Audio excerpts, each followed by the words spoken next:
Hello friends, welcome back to Evoke Academy. Question number 10. വാക്യത്തിന്റെ ബാഹ്യഘടന ആന്തരഘടനയിൽ നിന്നാണെന്ന് പറഞ്ഞത്? Option B Noam Chomsky. Next question. ചെറുക്കൻ, ഒരുത്തൻ എന്നീ രൂപങ്ങളെ നിർവചിക്കാൻ ഉപയോഗിക്കാവുന്ന സമീപനം? ഓപ്ഷൻ സി സദൃശ സൃഷ്ടി. Question number 12. എണ്ണയ്ക്കുണ്ടായ അർത്ഥപരിമാണം? ആൻസർ ഓപ്ഷൻ ബി അർത്ഥവികാസം. Question number 13. വിഭക്ത്യാഭാസമല്ലാത്ത രൂപം? ഓപ്ഷൻ ഡി കടലിൽ ചാടി. Next question. എട്ടുതുകയിൽ പെടാത്തത് ഏത്? ആൻസർ ഓപ്ഷൻ ഡി മുല്ലൈപ്പാട്ട്. സാങ്ക്യദർശനത്തെക്കുറിച്ചുള്ള തെറ്റായ പ്രസ്താവം ഏത്?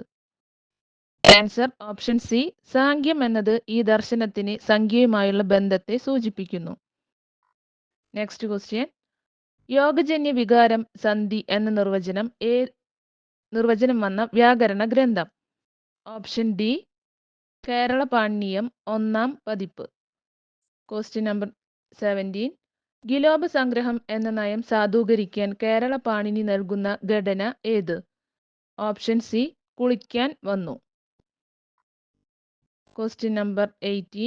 പ്രത്യയം ഭാവി രൂപജം എന്ന് ഏത് പ്രത്യയത്തെക്കുറിച്ചാണ് പറയുന്നത്? ആൻസർ ഓപ്ഷൻ ബി പ്രകാര പ്രത്യയം. Question number 19. വിഭക്ത്യന്ത സംസ്കൃത പദം ഏത്? ആൻസർ ഓപ്ഷൻ സി ഭവന്തി. Thank U.